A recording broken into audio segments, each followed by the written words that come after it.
Yes, India was reborn. Budget time this year is unusual for several reasons. Face a fiscal crisis, a foreign exchange crisis. అది 1991 సంవత్సరం India చరిత్రలోనే ఒక పీడకల లాంటిది. June నెల నాటికి మన దేశ ఖజానాలో మిగిలిన విదేశీ మారక నిల్వలు కేవలం $1.1 బిలియన్ మాత్రమే.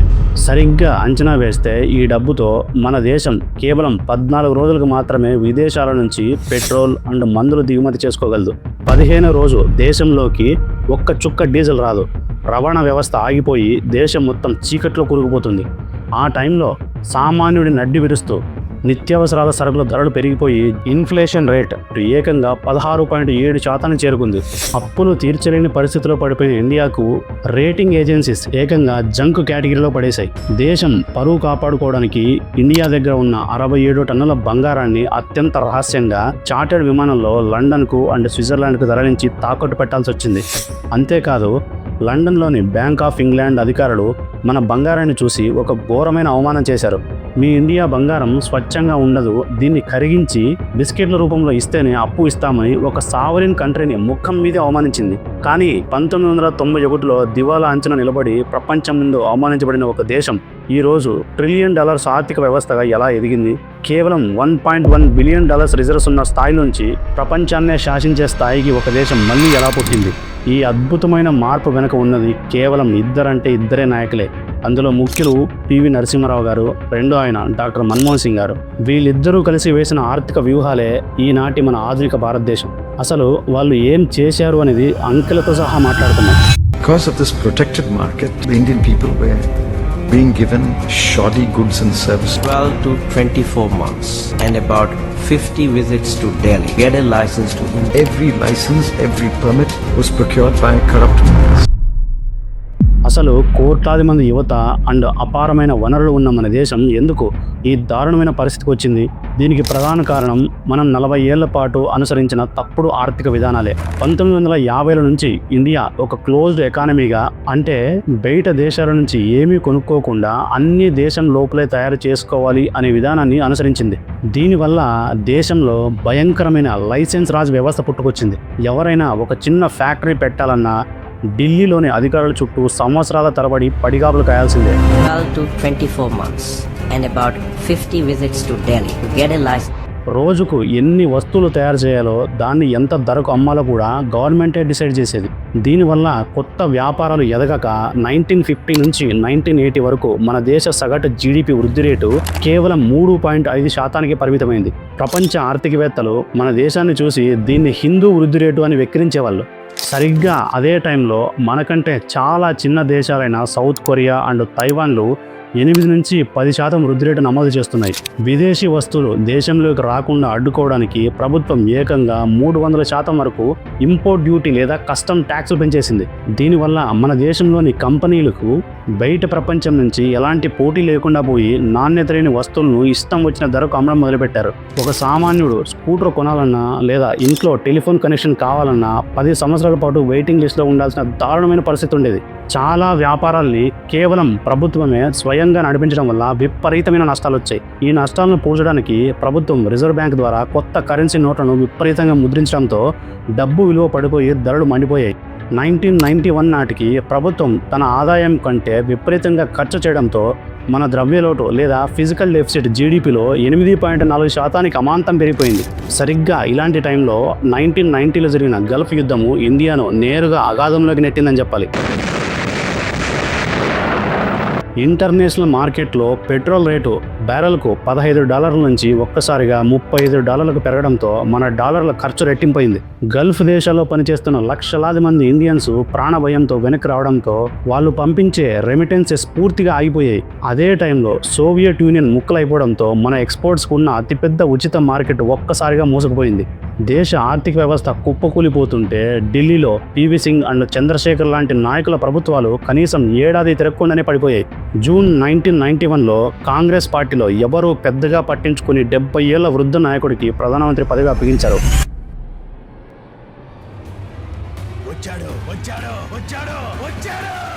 मैं पीवी नरसिम्हा ईश्वर की शपथ लेता हूँगी ईश्वर की शपथ लेता हूँ कि అప్పటికే గుండె ఆపరేషన్ చేయించుకొని రాజకీయాలకు రిటైర్మెంట్ ప్రకటించిన ఆయనే పివి నరసింహారావు.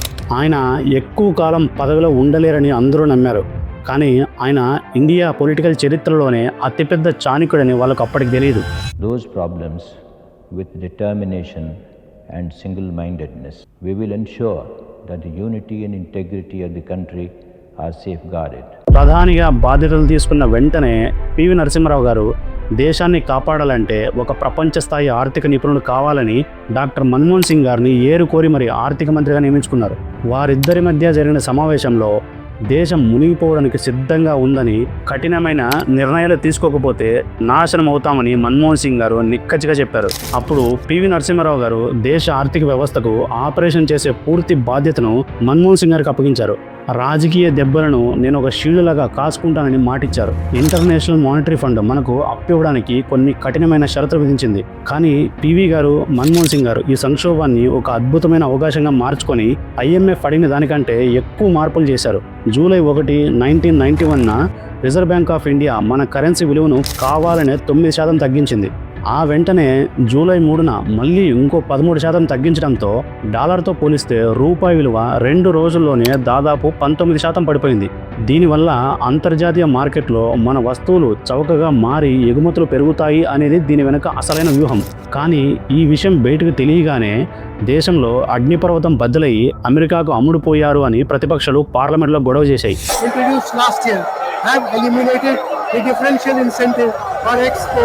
ఆ తర్వాత అసలు మాస్టర్ స్ట్రోక్ జూలై 24, 1991 పడింది. ఆ రోజు సాయంత్రం మన్మోహన్ సింగ్ గారు బడ్జెట్ ప్రవేశపెట్టాల్సి ఉండగా ఉదయం ఎవరికీ తెలియకుండా పివి గారు నూతన పారిశ్రామిక విధానాన్ని ప్రవేశపెట్టారు. ఇందులో 40 ఏళ్ల నాటి క్యాన్సర్ లాంటి లైసెన్స్ రాజును పూర్తిగా రద్దు చేస్తున్నట్టు ప్రకటించారు.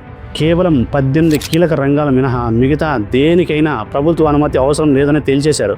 అంతేకాకుండా 34 హై ప్రయారిటీ రంగాల్లో 51% వరకు విదేశీ ప్రత్యక్ష పెట్టుబడులకు అనుమతి ఇచ్చేసి మార్కెట్ తలుపులు బార్లా తెరిచేశారు. India is on the move again.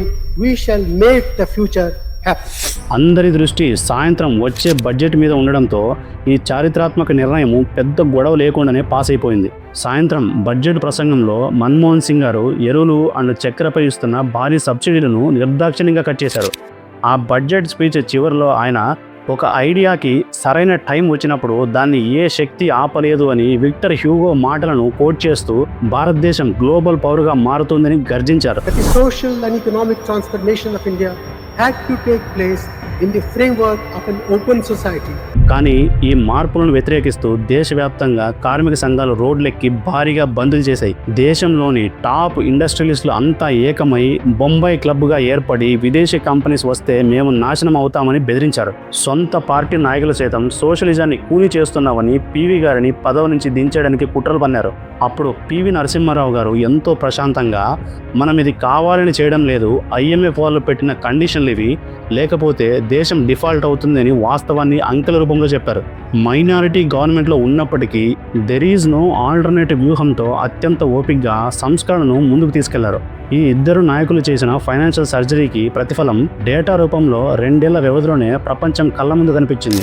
1991లో కేవలం $1.1 బిలియన్ ఉన్న విదేశీ మారక నిల్వలు 1994 నాటికి ఏకంగా $15 బిలియన్ ఎగుబాకాయి. ఇంగ్లాండ్ అండ్ స్విట్జర్లాండ్ బ్యాంకుల్లో కుదువపెట్టిన 67 టన్నుల బంగారాన్ని అప్పు తీర్చి సురక్షితంగా తిరిగి మన దేశానికి తీసుకొచ్చారు. సరిగ్గా 1993లో ఇండియా IMF దగ్గర తీసుకున్న ఎమర్జెన్సీ అప్పును గడువు కంటే ముందే తిరిగి చెల్లించి ప్రపంచ మార్కెట్లకు ఒక అతిపెద్ద మెసేజ్ ఇచ్చింది. ఒక దివాలా తీసిన దేశం ఇంత త్వరగా కోలుకోవడం చూసి ఇండియా తిరిగి వచ్చింది అని ప్రపంచ దేశాలకు అధికారికంగా అర్థమైంది. 1991లో 1.1% పడిపోయిన GDP వృద్ధి రేటు 1994 వచ్చేసరికల్లా అది ఏకంగా 6.7% పైగా ఎగబాకింది.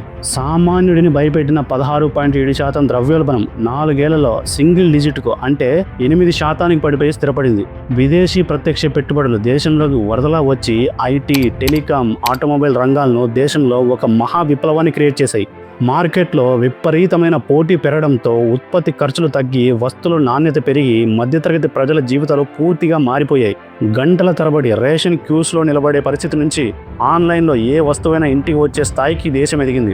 1991లో కేవలం $270 బిలియన్ ఉన్న మన దేశ జీడిపి ఈ రిఫార్మ్స్ పునాది మీదే నేడు $1 ట్రిలియన్ ఎకానమీగా అవతరించింది. ఒక దేశం అగాధంలో పడిపోయినప్పుడు తిరిగి ఎలా లేవాలో PV Narasimha Rao garu and doctor Manmohan Singh గారు ప్రపంచానికి ఒక పాఠం నేర్పారు. ఒకరేమో రాజకీయ దాడులను గుండెల్లో దాచుకున్న రాజనీతిజ్ఞుడైతే మరొకరేమో అంకెలతో దేశాన్ని కాపాడిన ఆర్థిక నిపుణుడు. కానీ విచిత్రం ఏంటంటే దేశాన్ని ఇంత పెద్ద గండం నుండి రక్షించిన పివి నరసింహారావు గారికి రాజకీయ కారణాల వల్ల చరిత్రలో దక్కాల్సిన గౌరవం దక్కలేదు. కానీ వాస్తవాలను అండ్ అంకెలను ఎవరు దాచలేరు. నేడు మనం అనుభవిస్తున్న ఈ డిజిటల్ ఇండియా అంతా ఆనాడు వారు నాటిన విత్తనాలే. బంగారాన్ని కుదవపెట్టి పరువు పోగొట్టుకున్న ఒక దేశం నేడు ప్రపంచంలోనే అత్యంత వేగంగా అభివృద్ధి చెందుతున్న ఆర్థిక వ్యవస్థగా ఎలా మారిందో చెప్పే వాస్తవ చిత్రమే ఈ 1991 సంస్కరణలు. ఇది ఒక అద్భుతమైన నాయకత్వంలో జరిగిన ఒక మహాదేశం యొక్క పునర్జన్మ. Yes, India was reborn. A big salute to PV Narasimha Rao garu and doctor Manmohan Singh garu. Friends, finally నేను షేర్ చేసిన ఇన్ఫర్మేషన్ నీకు నిజంగా వాల్యుబుల్గా అనిపించింటే ప్లీజ్ లైక్, షేర్, సబ్స్క్రైబ్.